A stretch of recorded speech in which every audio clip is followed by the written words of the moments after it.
मोदी सरकार का बड़ा फैसला, सरकार देगी 5 लाख रुपए।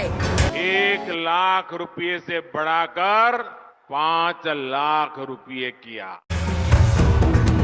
उन्हें 1 लाख रुपए से लेकर 5 लाख रुपए तक का बिना ब्याज का लोन दिया जाता है। आप लोगों को कहिए कि कोई गारंटी के बिना पैसा मिल रहा है, घर में क्यों बैठो, जाओ भाई, बैंक वालों को परेशान करो। जब सब बैंक आपसे गारंटी नहीं मांगती है तो आपकी गारंटी मोदी देता है। 50,000 1 रुपए से लेकर 5 लाख के बीच में कैसे आवेदन कर सकते हो, इन दो कैटेगरीज के लोन के ऊपर जो है ऑलरेडी बात हो चुकी है।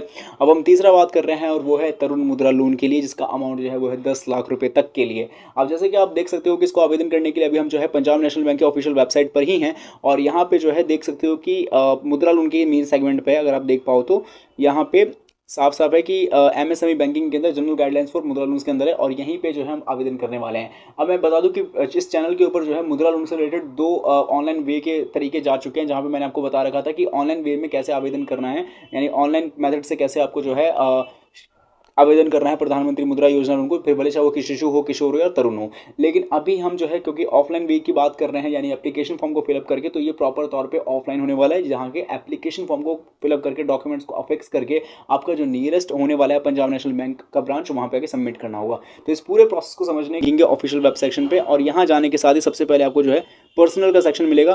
पर्सनल के अंदर जो है सिंपल तरीके से जो भी डिपॉजिट है लोन्स की उसकी जानकारी लिख सकते हो। अब यहाँ सेकंड पे जाओगे, यहाँ पे फ्रेज पे, तो वो अप्लाई ऑनलाइन का मिलेगा। तो यहाँ पे जितने भी लोन्स ऑनलाइन अप्लाई होते हैं उनकी है। अब यहाँ पे भी आपको नीचे जाना है और आपको जो है एप्लीकेशन फॉर्म फॉर, या फिर देखा जाए तो जनरल गाइडलाइंस फॉर मुद्रा लोन का ऑप्शन मिलेगा, इस पर आपको टैप कर लेना होगा।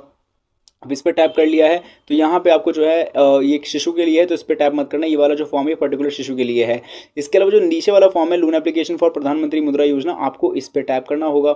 इस पर टैप किया, आपके सामने एक एप्लीकेशन फॉर्म ओपन हो जाएगा, जो कि है पंजाब नेशनल बैंक और प्रधानमंत्री मुद्रा योजना का एप्लीकेशन फॉर्म, जो कि आपके सामने प्रधानमंत्री मुद्रा योजना के लिए ऋण आवेदन फॉर्म जो है ओपन हो चुका है। लोगों से देख के ही पता चलता है कि पंजाब नेशनल बैंक में आप इसको अप्लाई कर सकते हो। अब यहाँ पे डॉक्यूमेंट्स क्या क्या चाहिए वो समझा देता हूँ। सबसे पहले देख सकते हो कैटेगरी के अंदर यहाँ पे जो है शिशु, किशोर, तरुण है। तो जैसे कि आप लोगों को अभी मैंने दिखाया भी था कि शिशु के लिए पर्टिकुलर, तो यहाँ पे शिशु का नाम इसलिए भी है कि कई बार देखो बैंक्स के पास फॉर्म्स होते हैं, लेकिन शिशु के लिए जो है मोस्टली बैंक्स जो है आपको अक्सर एक अलग फॉर्म देता है, लेकिन अगर नहीं कभी कभी मिल पाए तो शिशु के लिए भी आप जो है इसी का यूज़ कर सकते हो। बस अगर आपके पास अगर वो बैंक प्रोवाइड जब ना कराए तब, बाकी इसके जो बेसिकली वो किशोर और तरुण के लिए ही इस्तेमाल आप लोग कर सकते हो। अब इस फॉर्म को कंप्लीटली आपको भरना कैसे है वो समझ लो। सबसे पहले आपको अपनी कंपनी का नाम डालना है, कॉन्स्टिट्यूशन डालना है, आपका करंट बिजनेस एड्रेस क्या है बताना है, टेलीफोन नंबर बताना है या फिर मोबाइल नंबर जो भी है बताना है। इसके बाद आपका जो है वेबसाइट पर से, यानी बताना है कि आपका बिजनेस जो है वो जिस जगह लोकेटेड है वो रेंटेड पे है या फिर ओन्ड है, ठीक है।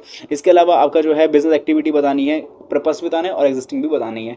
इसके बाद कब से आपका जो है ये बिजनेस शुरू हुआ है वो आपको बताना होगा। इसके बाद यूनिट रजिस्टर्ड है कि नहीं, अगर हाँ यस है तो आपको फिर ये बताना पड़ेगा कि रजिस्ट्रेशन नंबर क्या है, जिसको आप जो है उद्यम रजिस्ट्रेशन नंबर में भी समझ सकते हो। मेरे हिसाब से यही बात की जा रही है यहाँ पे। रजिस्टर्ड ऑफिस एड्रेस बताना है। इसके बाद आपको सोशल कैटेगरी बताना है। अगर आप जो है जनरल के अलावा SC ST OBC के अंदर आते हो तो उसका कास्ट सर्टिफिकेट भी आपको इस डॉक्यूमेंट्स के साथ में, मतलब डॉक्यूमेंट्स के अंदर ही अफिक्स करना पड़ेगा इस एप्लीकेशन फॉर्म के साथ में। अगर आप माइनॉरिटी के अंदर आते हो तो वो भी आपको बताना होगा। बाकी यहाँ पे आती है फिर C background information properties partner director, तो यहाँ पे मालिक, भागीदार या फिर अलग जो लोग हैं उनके जो है सिंपल तरीके से नाम, डेट ऑफ बर्थ और उनके भी डॉक्यूमेंट्स को अटैच करना पड़ेगा। इसके अंदर जो मालिक है, जो ओन करता है वो भी है। इसके अलावा यहाँ पे जो भागीदार है, जो निदेशक है वो भी है, ठीक है। इसके अलावा बात आती है सहयोगी फॉर्म और सहयोगी के लिए जो है, यानी सहयोगी फॉर्म फर्मों के नाम और सहयोगी फॉर्म के व्यवसाय की प्रकृति के लिए, तो वो बताना है आपको। बाकी विद्यमान बैंकिंग यानी कि बैंकिंग ग्रेड फैसिलिटीज के बताना है और जिस चीज़ के लिए लोन चाहिए और जिस कैटेगरी, मतलब कि जैसे टर्म लोन और वर्किंग कैपिटल फाइनेंस में लोन मिलता है, तो बेसिकली अगर इन केस ऑफ अगर आप लोन इस दोनों में से किसी का चाहिए, जैसे कि टर्म लोन के अंदर चाहिए तो मशीन एंड इक्विपमेंट्स के लिए होता है, तो आपको बताना है कौन से सप्लायर से ले रहे हो, या इक्विपमेंट्स ले रहे हो तो कौन से सप्लायर से ले रहे हो, पर कॉस्ट क्या होने वाली है, यहाँ पे पर यूनिट की कॉस्ट कितनी होने वाली है और इसका आपका ऑब्जेक्टिव क्या होने वाला है, इसका आपके बिजनेस में कितना ज़्यादा जो है यूज़ होने वाला है और उस हिसाब से लोन की रिक्वायरमेंट आप लोग कितनी करें। तो ये सारी चीज़ें। बाकी बात करते हैं और इंपॉर्टेंट डॉक्यूमेंट्स की, तो देखो आपके बेसिक KYC डॉक्यूमेंट तो यहाँ लगेंगे, जैसे कि Aadhaar card, PAN card, voter ID card, ये सब तो चाहिए। आपकी पासपोर्ट साइज फोटोग्राफ भी होनी चाहिए और अगर कंपनी में पार्टनर्स डायरेक्टर्स भी हैं तो उनकी भी चाहिए और 6 महीने से ज़्यादा ओल्ड नहीं होनी चाहिए। अगर कंपनी में पार्टनर्स डायरेक्टर्स हैं, जो कि मतलब अगर बहुत बड़ा बिजनेस है तो होंगे भी, तो जाहिर सी बात है उनके डॉक्यूमेंट्स को भी आपको अटैच करना पड़ेगा एज एन केवाईसी प्रूफ के तौर पे। इसके अलावा बात करते हैं तो ये तो केवाईसी की बात हो गई है। बाकी electricity bill, telephone bill, address verification सब करवा ही लेना, मतलब उसके डॉक्यूमेंट्स भी अटैच कर ही देना। साथ ही में बिजनेस की बात करते हैं तो सबसे पहले वेरिफिकेशन शुरू करेंगे। तो बिजनेस केवाईसी वेरिफिकेशन के लिए जो आपके बिजनेस का MO sheet, PAN card, business का जो आपका उद्यम रजिस्ट्रेशन सर्टिफिकेट, आपके बिजनेस का जो है हामी भरी गई है म्यूनिसिपल कॉर्पोरेशन से, या फिर उसकी जो है डीड दिखा सकते हो, है ना। इसके अलावा बैलेंस शीट, आपके ITR फाइल पिछले 3 सालों की, या इसके अलावा आप जो है प्रॉफिट वगैरह में उसके सेल्स डिटेल्स दिखा सकते हो, पिछले 12 महीने की पर कस्टमर से सेल कितनी होती है उसकी पूरी डिटेल्स दिखा सकते हो, नेट प्रॉफिट दिखा सकते हो, और बेसिकली आपका जो ITR है, इसके अलावा जो इनकम डिटेल्स है उसके अंदर आपने जो है कितने डेप्टर्स को दिया, कितने क्रेडिटर्स को दिया, कितना आपने लिया है उसका मतलब सब कुछ, मतलब बेसिकली आपको नंबर बताना पड़ेगा अच्छे तरीके से, और डॉक्यूमेंट्स के साथ में उसको अटैच भी करना पड़ेगा, जिससे आपका पूरी तरीके से वेरीफाइड किया जा सके कि हाँ भाई आप जो है इस लोन को लेने के लिए एलिजिबल हो, और आपको जो है पंजाब नेशनल बैंक से up to 5 lakh rupees to 10 lakh के बीच में जो है तरुण मुद्रा लोन को दिया जा सकता है। तो आशा करते हैं ये वीडियो समझ में आई हो, जहाँ पे आपको मैंने पूरा प्रोसेस समझा दिया। अब बस इस डॉक्यूमेंट्स को प्रिंट आउट करवाओ, मतलब एप्लीकेशन फॉर्म को प्रिंट आउट करवाओ, डॉक्यूमेंट्स को अफेक्ट से अटैच करो और सिंपल देखिए सबमिट कराओ पंजाब नेशनल बैंक के नियरेस्ट ब्रांच पे जाकर। तो आशा करते हैं वीडियो समझ में आई हो। चैनल को सब्सक्राइब नहीं किया, सब्सक्राइब जरूर करें। बाकी कैनरा बैंक से अगर आपको होम लोन आवेदन करना है तो आई बटन पर वीडियो मिल जाएगी। बाय।